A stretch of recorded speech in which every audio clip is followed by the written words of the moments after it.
Ooh. Knock, knock. Got a belly man, got a belly man. Are you awake?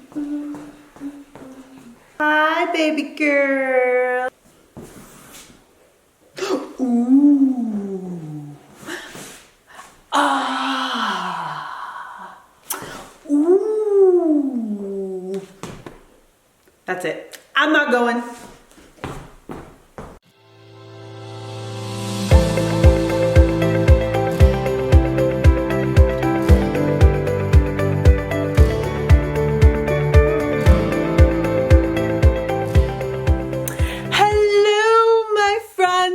Welcome back to my channel.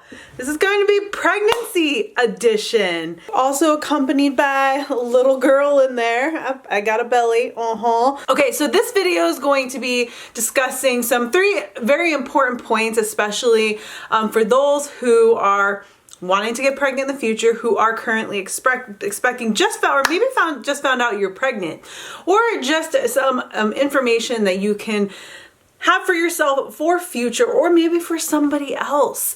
So the 3 points we're gonna be talking about is weight gain. How much weight should you be gaining through each trimester? What is the ideal healthy weight? Nutrition.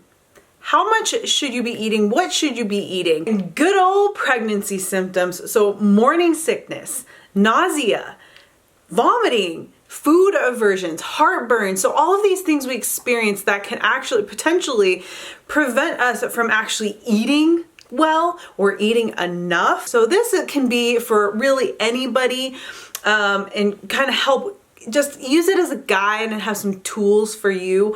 Now, it's not going to work perfect for everybody, but at least you have something that's going to guide you and help you navigate through your pregnancy or future pregnancy.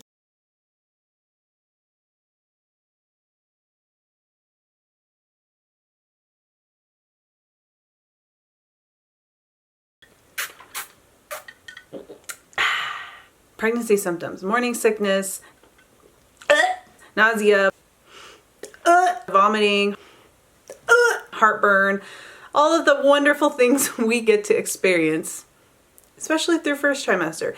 Now, for some people, they experience these things throughout their whole pregnancy. Some, it's just first trimester, and they usually will dissipate by second trimester, or maybe symptoms are lessened through second trimester.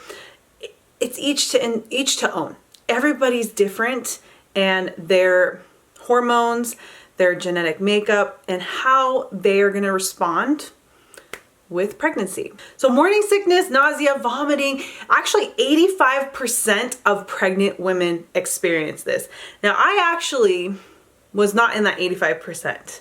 I did not have the morning sickness. I did not have vomiting. I had a little bit of queasiness where it kind of just would randomly come throughout the day, where I just, that feeling, kind of like when you're in a car with motion sickness, where you're just like, oh, okay, that didn't, it would come in waves for me. The biggest thing I experienced, though, was food aversions. So everyone thinks that morning sickness only happens in the morning, but actually this is not true. Morning sickness can start in the morning, or it can come later in the day, and it can last all day, or come in waves, really depending, or it can be isolated to just morning. It really depends on the person. So the exact cause of morning sickness is actually unknown, but the current thinking is genetic predisposition. So this means hormonal changes in your HCG, your estrogen, and your progesterone levels. How to manage morning sickness? We all want to know this golden answer, right? This is mwah. I wish there was a way to completely get rid of it, but you can't. But there are things that you can do to help manage it. Limiting motion. So maybe like quick movements, like up and down movements. You know how sometimes we get up really fast, we can get lightheaded. So just quick movements. Limiting those. Even bright lights. Also loud noises, or even hot or cold, like extreme hot or cold temperatures. So if you can kind of manage your environment, what's going on, so like loud music or certain lighting, or even just your temperature, try to manage that a little bit better, it might alleviate some of your symptoms. Extreme vomiting is Very rare. There's like 3% of women that actually experience extreme consistent vomiting. This would be something that you would obviously be closely monitored by your healthcare provider. But the biggest thing, especially if you're throwing up a lot, is your fluid balance and your electrolyte balance, because that can get depleted obviously through so that is something you want to make sure you want to be on top of if you are an excessive vomiter. Another thing that you can do is eat smaller, more frequent meals through the day. Make sure that you are also eating before you get hungry. So you don't want your blood sugar levels to dip, go because you waited too long to eat, and that can happen. And we're gonna find, now it's case to case from person to person, that you might find that you're hungrier once you're pregnant. I know for myself, I found all of a sudden I went from being hungry to hangry. And I was like, I gotta eat more frequent meals, right? And I found that before, if I didn't eat before I got hungry, it would come on like a tidal wave and I would be sick. So I didn't have extreme morning sickness, but if I waited too long to eat, I would be sick, and it was not comfortable. So I learned really quickly that I need to make sure to be more frequent, smaller meals throughout the day, snacking, whatever might work for you. But this will help keep blood sugar levels balanced. Instead of you going like this, which can add to your morning sickness or to your nausea and to your vomiting, you want to try to keep your blood sugar levels as balanced as possible. How? Again, just eating more frequently, maybe snacks, meals, whatever works for you throughout the day. If you're somebody that wakes up in the middle of the night, I would still eat something, still eat a small snack, because this could actually help when you get up in the morning to have something in your stomach. I know there's been several times that I've woken up to pee in the middle of the night and I'm like, oh my God, I feel so sick because I'm so hungry. So usually just grab something small, something quick, maybe have something in your bathroom and maybe in a little, like your little snack basket in your bathroom that you can grab something from before you go back to bed. Hot foods or the extreme temperatures of food can actually increase your nausea more. So stick to more room temperature or even cold. Another good one is soups. Be careful if you're buying canned soups, because some of them are just loaded with crappy ingredients that we don't need. Just read your labels. If it's a soup, if you look on the back and you're like, okay, I can buy every one of these ingredients and make it myself, that's what you want to go for. So there's some good, I would try to look at your like natural food section of your grocery store, or go to a natural food store. The sodium is an electrolyte, the liquid in there. It'll also just help keep fluid balances and electrolytes up, which can also prevent increase in nausea or sickness. You can add so many different varieties of food, carbs, proteins, vegetables to a soup. Rice, I mean, come on. You can get so creative with soups. I love soups. Now, here's one that's probably not hard to do, but avoiding foods with a strong odor. I know there's some foods that had strong odor. I'd be like, get it away from me. Lemon, cut this baby open. Smell it before you eat something. Eating your dry foods and your liquids separate. I don't know why, but sometimes not mixing the two might just make things go down easier, and it'll make things not wanting to come up. And make sure you just eat more frequently. I promise you, do the best you can. Even if you might have some foods on repeat because there's a lot of things that you can't eat because of the food aversions. Try to eat as often as you can and keep those stable blood sugar levels. Keep them stable. Spicy or bitter foods. So I know there are a lot of spicy lovers out there. So you might have to avoid those for a little bit because it might increase and make your nausea worse. Or even bitter foods. Just remember, this is not exactly set in stone the same for everybody. It's to each to own and what you're experiencing, but at least you can kind of take some of these tips and suggestions, kind of apply it to yourself. Maybe it'll help you. Maybe it won't. Remember, you're going through so much with your physical and your psychological. You're having so many changes, your body's changing, hormones are changing, and so many things, like you got all these thoughts going through your head. You're not feeling yourself, and it is hard. For us women, it is so hard. But the best thing we can do is just do the best we can. We've got We've got information that can help us navigate through it. You've got to learn to kind of flow with it, work with it the best you can. All right, heartburn. This is one of the most common complaints of women is heartburn through pregnancy. First things first, we got to think of, did you have heartburn pre-pregnancy? If you did you know what foods or what would cause your heartburn? So you want to try to stay away from those 100% during your pregnancy, because otherwise your heartburn goes from, okay, this was heartburn to extreme heartburn. Whatever your pre-existing condition was before pregnancy, gets magnified during pregnancy. Let's talk about some of the foods that actually cause heartburn or make heartburn worse. Tangy citrus fruits, garlic, onions, spicy foods, peppermint, chocolate. I know, right? What chocolate? Caffeine and carbonated beverages. Oh, this is going to make heartburn. Kind of can vary, because there'll be some women who actually experience this every time they intake any of those food items or beverages. And then there's some that only experience heartburn if they consume those food items or beverages on an empty stomach. Rest assured that you don't have to completely give up all of these things. You're gonna want to kind of make some adjustments in your day, like when you're eating some of these items in your day, what you're combining them with, if you're cooking, steaming, sauteing them. Sometimes cooked versus raw. Just want to play around with these foods, and if you find that even playing around, making some modifications, adjusting them, like doing them in combination with meals, and you're still having heartburn, you might just need to take it a rest, give it a rest, and and reintroduce it back later. Why us?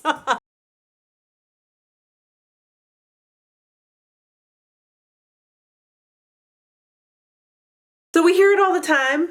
You're eating for two now. Okay, first, this is inaccurate. The American College of Obstetricians and Gynecologists suggests that pregnant women in their first trimester do not need extra calories. You can virtually do the same thing that you were doing before pre-pregnancy. But your caloric need is going to vary depending on you. Your body, so body type, your activity level, your metabolism, your lean muscle mass, and your sleep levels. But this is where it can kind of get stressful and overwhelming, or you get worried because you're told that you're eating for two now, or people make unnecessary comments, right? Or you are told that you need to have X amount of calories. So then you're like, oh, what do I do? And you're just like, you're all over the place, right? Okay, well, I'm here to help you not be all over the place. So there are two ways that you could approach getting your food and getting your calories in. This is just habits, going by maybe hand measurements, which we will discuss, or you could count calories. Now this depends on you. If you're somebody that finds that you would be obsessive or stressed out by numbers and counting and making sure you're getting the exact amount, don't even count them. Don't even count calories. But if you're somebody who likes structure, who likes to visually see the numbers and actually not be obsessive over this calorie counting, and let's just say flexible with it, then you could approach it with the calorie counting. But for a lot of us women out there, you don't want to count calories. That's just too much stress, and that's just adding to what everything else that you're trying to do and all the changes. Yeah, that's just extra work that you don't have to do. The most important thing, you guys, is during this time, you need extra nutrients, vitamins, and minerals to be a healthy capsule for your baby. You want to be the healthiest possible capsule. So according to the recommendations of the Academy of Nutrition and Dietetics, a woman does not need, I repeat, does not need extra calories in the first trimester. But requirements do start to increase as you get into your second trimester and your third trimester, and then of course breastfeeding. The daily calorie requirements that are needed for second trimester are 340 extra calories. Third trimester is 400 extra calories, and breastfeeding is 500 extra calories. But again, we're not stressing numbers. This is just a guideline. What you should be focusing on is nourishing whole foods, okay? Eating when you're hungry, stopping when you're satisfied. Also eating slowly. Try not to eat fast, but also eating more frequently as well. So you want to make sure that you're getting enough protein daily in your diet, because you guys, protein, it's comprised of amino acids, which are literally the building blocks of life. They make up every tissue in your body. Protein is needed for muscle repair, growth, recovery. Protein actually makes up the supply of hormones, antibodies, and neurotransmitters in your body. We're going back to the blood sugar thing again. Protein can help keep balanced blood sugar levels. It helps to keep stable energy and regulate insulin. Even prevent gestational diabetes. Fruits and vegetables. You want to eat a variety of fruits and vegetables. Vegetables are packed full of vitamins, minerals, and antioxidants. I mean, overall, they improve health and reduce inflammation. So inflammation can happen during pregnancy. You get, like I said, everything just gets magnified during pregnancy. So eating more of these whole, raw, nutrient-dense foods is going to prevent or alleviate a lot of these symptoms that you're going to experience during pregnancy. Ooh, and this is a really good one. Most of us deal with probably constipation during pregnancy. And this could be the lack of fiber in your diet. So this is where fruits, vegetables, grains, beans, all of those, you want to eat in abundance and you want to eat frequently, because this will keep everything moving smoothly and prevent constipation, and then you going to the extent of taking something unnatural. And we don't want to do that. You want to be as natural as possible. You want this process to be as natural as possible. And this can also prevent hemorrhoids. I've never had hemorrhoids. I hope I never have to have hemorrhoids. I hope you never have hemorrhoids, or if you are, I'm sorry. But it can prevent hemorrhoids and constipation if you try to get more fruits and vegetables in your diet. Think color of the rainbow. We've got reds, greens, purples, blues, yellow, oranges, whites, and beiges. So many colors. You want to make sure that you have that variety of color in your foods. Carmex. Fats. So essential healthy fat. Essential means you have to obtain it through diet. Your body does not naturally produce it. They're important and needed for brain function, proper healthy brain function, and also building the structural walls of cells. And it's also really important, most of us know this, for baby's brain development and eye health. All right, so healthy fats also help with blood sugar levels. You guys, have you seen every food group that I've been talking about help with keeping balanced blood sugar levels? They also reduce cravings, help with leaving you with the feeling of satiety. So you're not feeling like you're hungry all the time and need to just consistently be eating. So you want to get your fats and your oils from as minimally to no processed as much as possible. Some good sources are nuts, seeds, olives, avocado, coconuts. I can't. So fatty fishes, grass-fed red meats, cheese, butter, and yogurts. Another great thing to know about these healthy fats is they decrease inflammation. Here we are again, back to just making you a healthy capsule. But it can also reduce disease, and it also improves your immune system. Last but not least, carbs. You guys, carbs are not the enemy. You know what's the enemy? Is your processed carbs. Your refined, sugared, processed carbs can be the enemy to you and through your pregnancy. Not even just for weight gain, but again, that creating that imbalance and fluctuation in your blood sugar levels. It's not going to provide you with what whole food carbohydrates would do for you. Carbs actually promote healthy hormone balance. Hormones, we're back at hormones. Carbs is your body's #1 source for energy. It's always been that way. It's just how your body's naturally designed. Somewhere along the line, carbs got a bad rap. they have a bad rap. Everyone thinks carbs are the enemy, but it's not. It is your body's #1 energy source, and it's going to help fuel you through your pregnancy. So if you're somebody who's avoiding carbs through your pregnancy, this is going to be one of the biggest reasons why you're experiencing fatigue and you just have no energy at all. Because what carbs do is they're going to replenish your glycogen stores, especially when they get depleted through, even if you're just walking up and down the stairs or if you are exercising. Now, what's glycogen? Glycogen comes from carbs. So carbs get broken down into glucose, which is just sugar, and then gets stored as glycogen in your body. And it's there until it's needed for energy.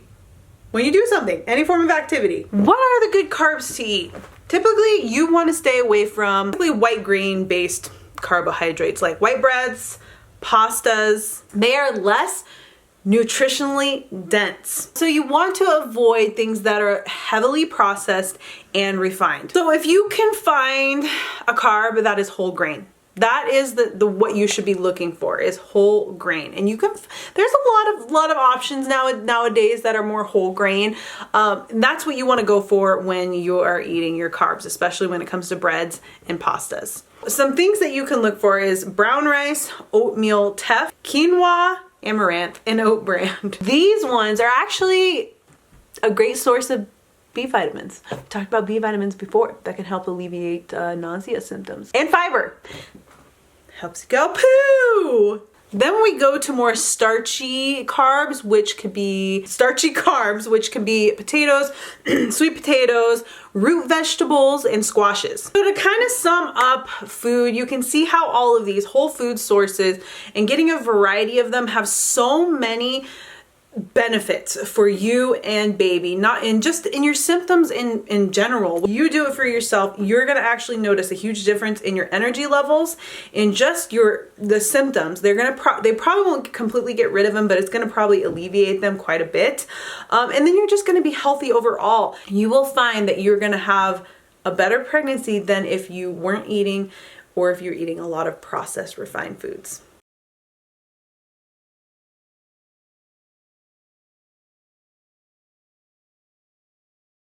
Earlier, I kind of talked about like hand portion sizes. So if you're not somebody who is counting calories or counting macros, what you can do to make sure that you're getting enough is go by the hand serving size. So this obviously will depend on you who watching. The size that you are, your height, your body type, your bone structure, and the size of your hand. So it's a good little measurement because it goes by you, by your size. How much protein should you have? The size of your palm.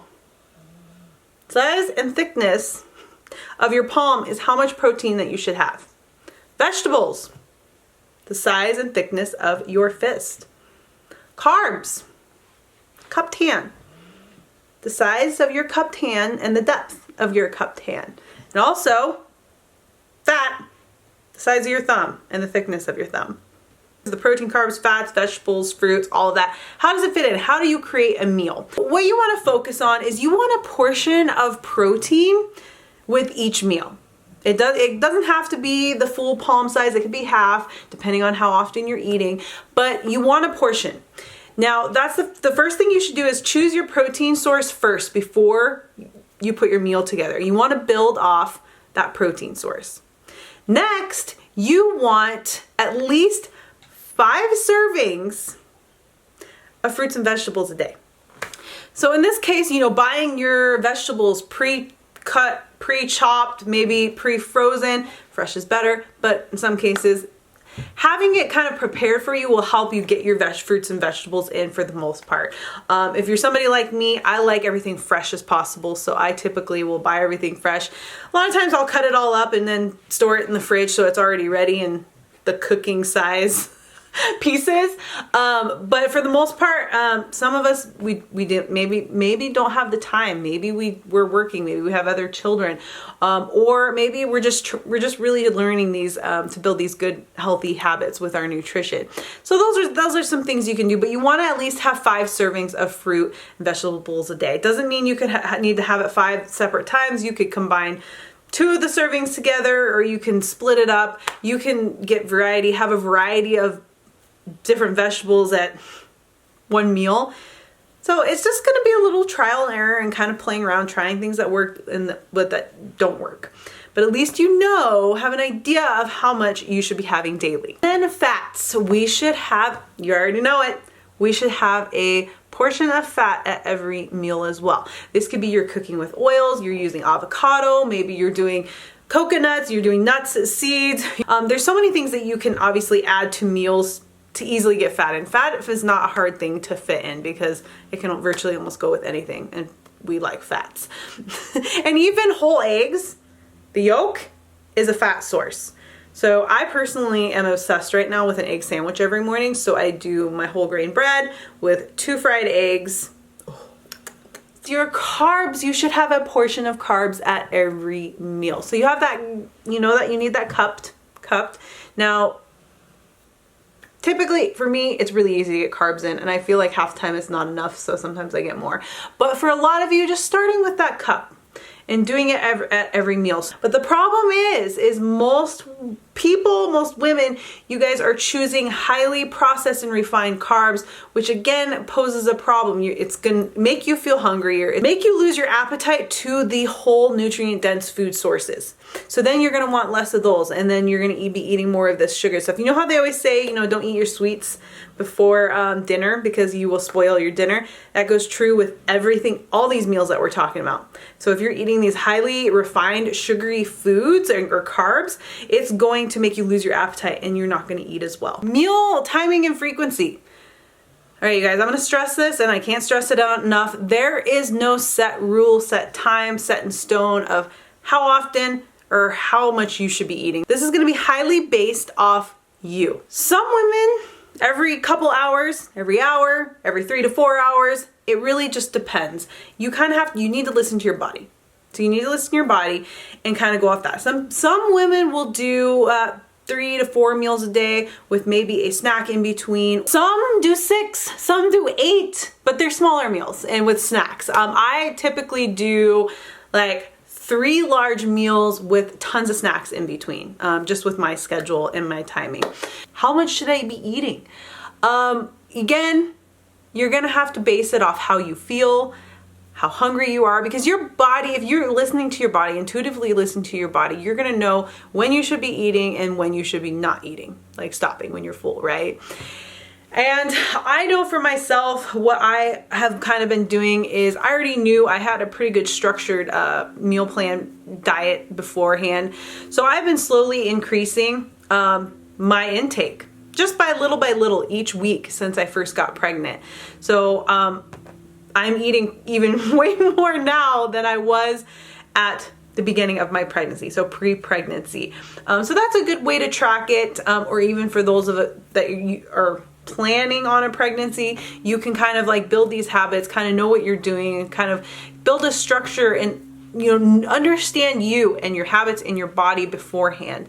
So it'll just help you kind of go into this a lot more with ease instead of trying to figure everything out during pregnancy.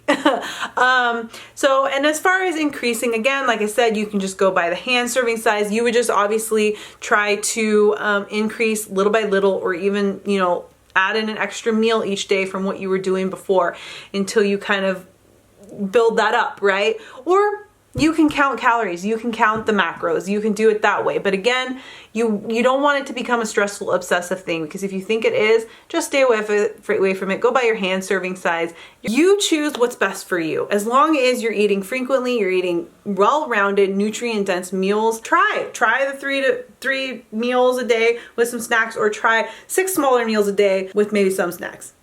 You got to understand that this is probably going to change frequently. It'll probably change from week to week, or maybe trimester to trimester.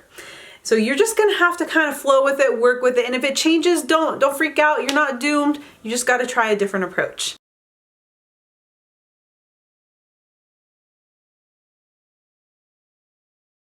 How much water should I be drinking? You want to drink half your body weight in water. And this obviously increases too when you're breastfeeding. How do you know what the number is, you'd go by ounces. So let's say I'm 145 pounds. I should be intaking 145 ounces a day. But that's a good starting point. Now, let's say that's a lot of water. You're like, okay, I'm 130 pounds and 130 ounces. There's no way I can get that in a day. Split that in half. You'd start with like 65 ounces and then work up from there. But the more you do it and the consistently you're intaking water, your body's gonna adjust to it. You're gonna adjust to it. Of course, you're gonna pee more than the 100 times that you're already peeing.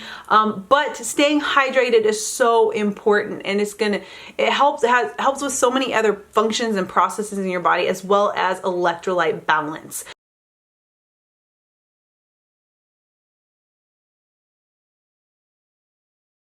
You just want to focus on being as well-rounded with your whole foods as much as possible. Now, obviously, with food aversions, with cravings, maybe something's happening where you do want maybe candy, you want cookies, you want chips, something along those lines. That is okay. Have it in moderation. It just shouldn't take up your whole diet. But you're gonna find if you keep a well-rounded diet with all those whole nutrient-dense foods, you're gonna find you're not gonna be as craving those foods as much as you think or you did before. Highly processed foods they just lack the nutritional content that the whole foods do.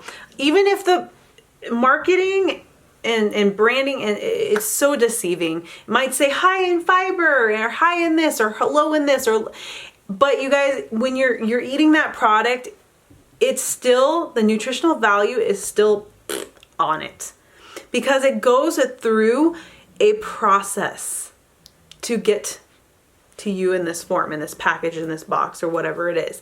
So usually it goes through heating process, and if they are removing maybe sugars or they're removing fat or they're doing these things to it, they still got to fill it with something, right? They still have fillers, binders, thickeners. Usually all of these things are lab created, things that cause chronic inflammation, other health related issues, which can lead to more serious health diseases. They'll always start out as symptoms and then they go to something more serious and more permanent. When it comes to processed food, just in moderation, treat it as like a diet, like a treat. Have it every once in a while. Caffeine, you obviously have to talk to your health care provider. There'll be some that'll be like, okay, this is okay, this amount of milligrams is okay. You need to talk to your health care provider. So high amounts of caffeine daily can actually increase the risk of miscarriages, reduced birth weight, and stillbirth. The amount of caffeine that is linked to these problems is actually not definite in research. But the American College of Obstetricians and Gynecologists actually recommend to keep your caffeine below 200 milligrams a day. And so this would be like equivalent to like 2 cups of coffee. Now I know my midwife actually, she told me to stay at least 100 milligrams or less. And so I'm going with that. So this is why you want to talk to your healthcare provider and see what they would recommend specifically for you. Sugary beverages, so this could be your coffee drinks, it could be sodas, juices, anything along those lines. They pretty much have no nutritional value. It's just loaded with sugar. Even the ones that say 0 sugars, no sugar, they still add some chemically made sweetener that might not have the calories, but you're still putting this chemical lab created ingredient in your body. And this is going to send your hormones like this. They're already like this. You don't want to make them worse. All of these, how I've talked about, these chemical ingredients, these unnatural ingredients play a huge role in hormonal imbalance. Processed foods, all of them that have that. So that's something to remember. When you're already having crazy hormones, you don't want to make them worse. And also these sugary beverages will send your blood sugar levels on a roller coaster ride. You'll be like this. So you can see how it just goes back to whole foods. And limiting those other processed sugary foods, caffeine, have them in moderation. Doesn't mean you can't have them, but have them in moderation. They should not take up majority of your diet. All right, so some little tips to give to you, especially when eating, is you want to eat slowly. You don't want to be like stuffing it down, like you try to take the time, find the time to eat slowly. Make sure that you're taking a bite, chewing it, swallowing it before you get your next bite. We always hear this about like proper food etiquette, right? Of how we eat. And it's like, you want to finish the bite that you put in your mouth, you want to chew it up, and you want until it's almost liquid, right? And then you want to swallow it. Then you go to get your next bite, right? We need to follow that approach, especially with this. And another thing is eat when you're hungry. So you're gonna have to pay attention to your hunger cues, and before you get to that point of you're too hungry. Sometimes you might just start to feel, you'll start to get that rumble in your tummy before it gets to the extent of being like actual too hungry where your blood sugar levels dip. So you're gonna get that rumble in your stomach. So that's like a cue. You need to be eating something. So sometimes just being proactive, having meals ready and having them and just eating them. So if you're doing a frequency of every couple hours, you'll learn real quick if you pay attention, maybe even jot it down, what your routine will be before it changes again. And then also make sure that you're not overstuffing yourself. So you want to eat so when you're satisfied. Another key that most people don't even realize is like, if you have a meal, is wait 20 minutes. After you eat your meal, wait 20 minutes before you get more food. Most of the time after you eat, if you give it that time, your food's going to settle and it's going to signal your brain that you are good. But most of us just keep eating and never give that chance for our brain and our stomach to connect, and then we're overstuffed. We're too full. So you want to just eat, wait, give it a little bit, and then you're like, okay, I am still hungry. Then you can get more, but at least give it 20 minutes before you go get seconds. I just encourage you to just eat as much as you can, eat as well as you can, just do the best you can during that time. Your body is amazing. It is seriously an amazing vessel to provide to your growing fetus.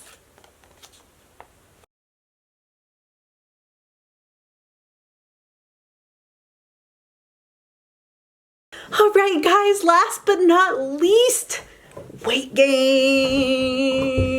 The recommended pregnancy weight is about 35 pounds, but what is ideal is going to ultimately depend based off the individual and what their pre-pregnancy weight was. And this is something you should know going into your pregnancy. But if you are underweight, the recommended weight you should be gaining through pregnancy is between 28 and 40 pounds. Now, if you're somebody who is overweight or obese, you should only be gaining about 15 to 25 pounds. Too little weight is going to put your child at risk for being underweight for its gestational age. Women that gain too much weight during pregnancy are going to be at higher risk for gestational diabetes, high blood pressure, macrosomia, which is a large baby, which can ultimately result in a C-section. So you're kind of like wondering though, like, where's all this weight coming from, right? Because typically the baby should only be around 6-7 pounds. So one thing we need to know about weight gain through pregnancy, it's not actual just all fat gain. That's not what weight gain is through pregnancy. Weight gain would be a functioning placenta, amniotic fluid, extra blood, and other fluids. And then of course the body will store fat and protein that's needed for you and baby. So weight gain during pregnancy is not a bad thing, it is needed. But again, we want healthy weight gain and appropriate for you. Now, how you gain weight really is different from person to person. Some people will be gradual through each trimester. Some will gain it pretty quickly. This can also depend on first baby, second baby, third baby. Everything kind of happens a lot quicker, right? How you gain weight compared to the next person is not, one is right or wrong. Of course, this is a time where our bodies are changing, we're gaining weight, and this can really mess with our heads and we get insecurities. We're dealing with this whole body image thing now. We're changing. It's not what we want, but we know we need to because we're growing this little baby inside us. The thing to know is each pregnancy is unique. And we need to start looking at it that way. Every pregnancy is unique and how you're going to gain weight. But this also can kind of play a role too in if you are an active person, if you're not an active person, or if you are. Now, I am a very active person, so I have to take that in consideration, but that is going to be a whole nother video. One thing I do want to emphasize on, if you are somebody, a pregnant woman who is working out, wants to work out, your goal through working out should not be to try to lose weight or to try to do anything new. All right, you guys, thank you so much for tuning in. Hopefully you found this video very educational and it was easy to understand and just kind of put a little bit more perspective on pregnancy symptoms and weight gain and nutrition and how you should go about it and with your pregnancy. Always remember, I'm going to stress, always remember to talk to your healthcare provider, ask questions, try to go in a little bit more depth, be very open and honest with your healthcare provider, whoever you're seeing, about all of this. Trust me, if you ask the questions, they are going to answer it. Usually it's like a domino effect. You ask one thing, then it goes to the next. Or get some of this information from my video and take it with you to your next appointment. Ask those questions. Get as much information as you can, because knowledge is power, and you can have such a better, happier pregnancy and more stable, balanced pregnancy and alleviate a lot of these symptoms if you follow a lot of these. And it's not something crazy. It's not overcomplicated. It's literally just going back to the basic and trying to be as natural as possible. Don't forget to like and subscribe. I'm going to be bringing you guys a lot more content as I go through my pregnancy. You've already been pregnant. You want to avoid the extra weight gain. You want to avoid getting in this situation because you already experienced it before. You don't want to experience that again. You know, I'm here for you. I got you guys. But thank you so much for tuning in and watching today, and I will see you guys on the next video. Mwah!